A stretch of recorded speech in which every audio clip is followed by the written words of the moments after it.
जियान अपने भाई की शादी से आती है और डोइन को शुक्रिया अदा करती है। वो कहता है चलो साथ चले। वो मना करती है लेकिन उसे हाथ पकड़ के अपने साथ ही ले जाता है। अब जीते और सुआ जो होते हैं अपने हनीमून के लिए निकल जाते हैं। सब उन्हें बेस्ट ऑफ लक बोल देते हैं। जियान जो होती है अपनी सहेली से मिलती है और उसकी सहेली को वो सब कुछ बता देती है। उसकी सहेली कहती है तुम्हें प्यार हो गया है उससे, लेकिन अब तुम्हें संभल कर रहना पड़ेगा। सियोजोंग के मन में दुविधा थी, इसलिए वो अपनी वाइफ से पूछता है कि आखिर तुमने कैसे पता कर लिया कि वो ही हमारी बेटी है। तो कहती है मैंने डीएनए पहले करवाया था ना, लेकिन उसके बाद मुझे पक्का यकीन था वही है। वो समझ जाता है कि इसने दोबारा डीएनए करवाया ही नहीं। मिस्टर कैंग जो होते हैं उन्होंने नई पेस्ट्री बनाई होती है और वो ही के कैफे में वो भिजवाते हैं। वो लोग चखते हैं तो उन्हें बहुत पसंद आती है। जिसो आकर बताती है कि उन लोगों को पसंद आई। इससे ही मिस्टर कैंग खुश हो जाते हैं। डोएन का पापा को अभी भी शक था, इस वजह से वो मिस मिन को बुलाकर सब कुछ पूछताछ करते हैं। सुनवो जो है जियान के साथ में होता है, वो लकड़ी लेने के लिए उसी के साथ जाती है और दोनों मिलजुल कर स्टेज को लगा रहे होते हैं। तभी वहाँ पर डोइन आ जाता है। उसे लगता है जियान अकेली है। वो उसे मिलने के लिए जाता है, लेकिन जब वहाँ सुनवो को देखता है तो रुक जाता है और कहता है क्या अभी भी ये दोनों साथ में हैं, और वो सोच में पड़ जाता है। जियो वहाँ पर होता है तो उसका दोस्त बताता है कि आज तो सिंड्रेला किसी दिलफेक लड़के के साथ आई है। ये तो हर वक्त किसी नई लड़की को लेकर यहाँ पर आता ही रहता है। ये देखकर जियो समझ जाता है कि अब इसे बचाना पड़ेगा।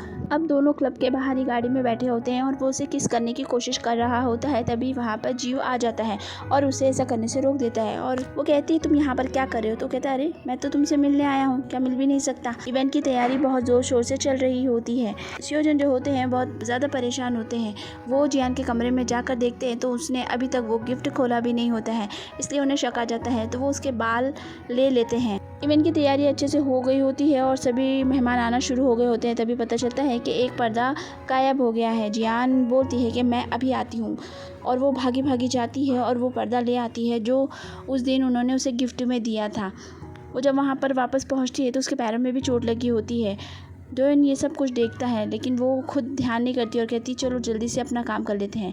इवेंट बहुत ही ज़्यादा अच्छे से हो जाता है। वहाँ जो है सभी लोगों को अच्छी ट्रीट देता है और खूब अच्छे से खाने पीने के लिए कहता है। सभी ज़्यादा टल्ली हो जाते हैं। वो उन लोगों को छोड़ने के लिए जाता है और जियान से वहीं रुकने के लिए बोलता है, लेकिन जब वो वापस आता है तो वो वहाँ पर नहीं होती है। डोएन आगे की तरफ ढूंढने के लिए जाता है तो वहाँ पर जियान बैठी हुई मिल जाती है। वो बहुत ज़्यादा नशे में थी, इसलिए बड़बड़ा रही होती है। वो पूछता है कि क्या बात है? तो कहती है क्या मैंने अच्छा काम किया? तो वो कहता है हाँ तुमने बहुत अच्छा काम किया, और वो उसके सर पर हाथ सहला रहा होता है। वहाँ दूसरी तरफ डोएन के पापा जो है डीएनए टेस्ट के लिए वो बाल दे देते हैं। मुझे जल्द से जल्द इसकी रिपोर्ट दे दो। अब इवेंट ख़त्म हो चुका है तो अब सच्चाई बताने का वक्त आ गया है। इसके बाद हम दोनों कभी नहीं मिलेंगे। इस बात से वो दोनों ही इमोशनल हो जाते हैं और वो डोएन खुद पर काबू नहीं रख पाता है और वो जियान को किस कर लेता है। तभी अचानक से सामने से सेक्रेटरी यून आ जाते हैं और इन्हें देख लेते हैं। दोनों घबरा जाते हैं। जियान वहाँ से चली जाती है। गाड़ी में डोएन सेक्रेटरी यून से पूछता है कि तुम मुझे जानते हो ना? तो कहते हैं हाँ मैं जानता हूँ, ज़रूर आपने शराब पी रखी होगी, इसी से ऐसा कुछ हुआ है।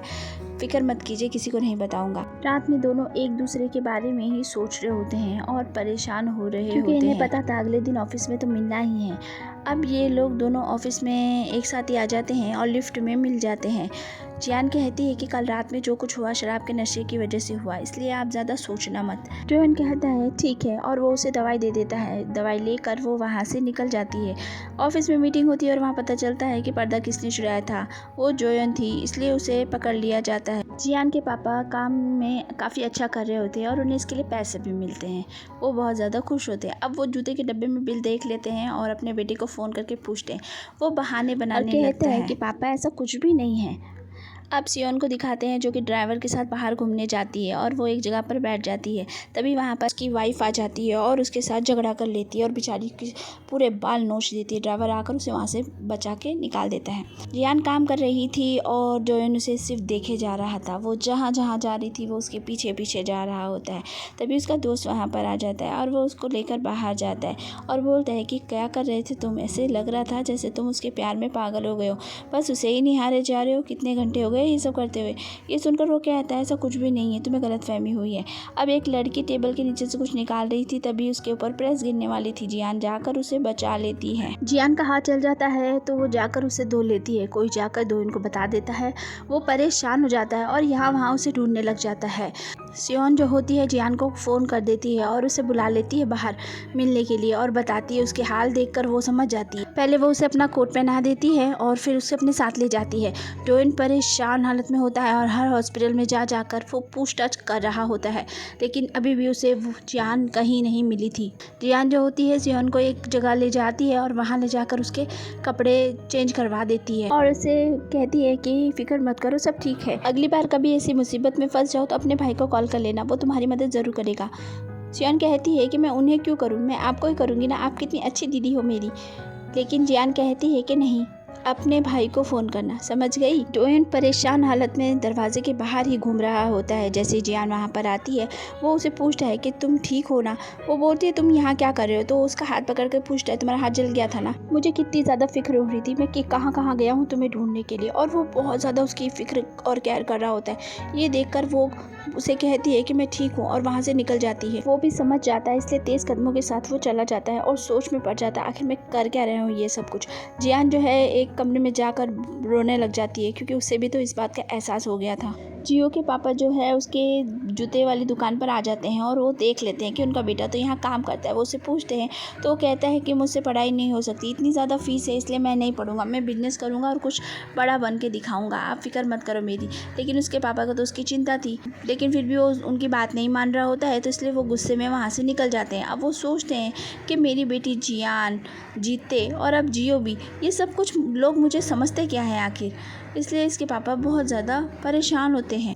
नाश्ते की टेबल पर सियोन को एक मैसेज आता है जिसमें एक फ़ोटोग्राफ होती है, जिसे देखकर वो घबरा जाती है और फ़ौरन वहाँ से निकल जाती है। ड्राइवर को पूछती है तो वो कहता है हाँ वो मेरी वाइफ है, लेकिन मैं उसे डिवोर्स देना चाहता हूँ, तो तुम मेरी मदद कर दो ना। बेचारी सियोन बहुत ज़्यादा परेशान हो जाती है और सोच में पड़ जाती है किन चक्करों में फंस गई हूँ मैं। जियान जो होती है अपने सारे काम की कॉपी बनाकर अपने बॉस को पकड़ा देती है और वहाँ से बाहर निकलती है। सामने से डोइन को आता देख वो छुप जाती है। ये सब कुछ डोइन देख लेता है और सोचता है कि ये छुप क्यों रही है। वो उसकी तरफ बढ़ता है, लेकिन फिर वो समझ जाता है बात को और फिर वो अपना रास्ता मोड़कर साइड से निकल जाता है, क्योंकि वो समझ गया था कि वो दोनों कभी साथ तो हो नहीं सकते हैं, तो उसे इस रिश्ते को आगे नहीं बढ़ाना चाहिए। अब वो अपनी सेक्रेटरी के पास जाता है और उसे कहता है जो भी काम है मुझे बता दो, जहाँ भी मीटिंग है मैं चला जाऊँगा वहाँ पर। मिस्टर कैन जो होते हैं फिर से ही के वहाँ पर जाते हैं और कॉफ़ी पी लेते हैं, जिसकी वजह से उनके पेट में बहुत तेज़ दर्द हो जाता है। जिसको कहती है कि इतना दर्द हो रहा है तो क्यों जाते हैं वहाँ पर घड़ी घड़ी, क्या बात है, कोई चक्कर तो ज़रूर है।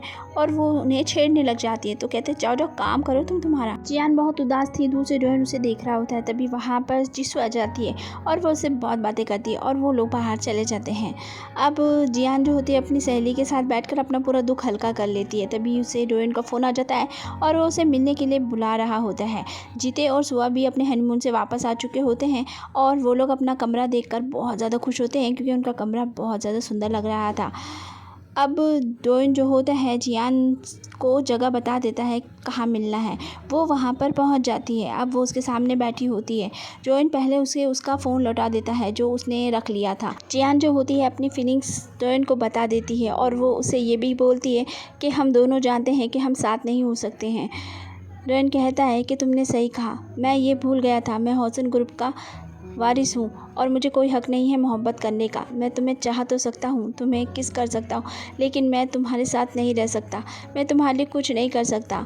और वो उसे बहुत ज़्यादा बातें बताता है। ये सुनकर वो बेचारी रोने लग जाती है।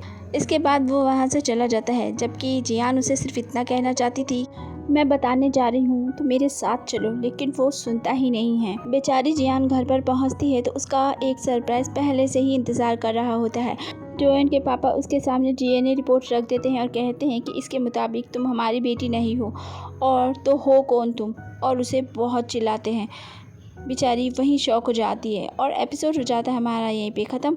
अगर आपको पसंद आए तो चैनल को लाइक कीजिए, शेयर कीजिए और नेक्स्ट एपिसोड का वेट कीजिए, क्योंकि कहानी हो जाएगी बहुत ही ज़्यादा इंटरेस्टिंग। तब तक के लिए बाय बाय।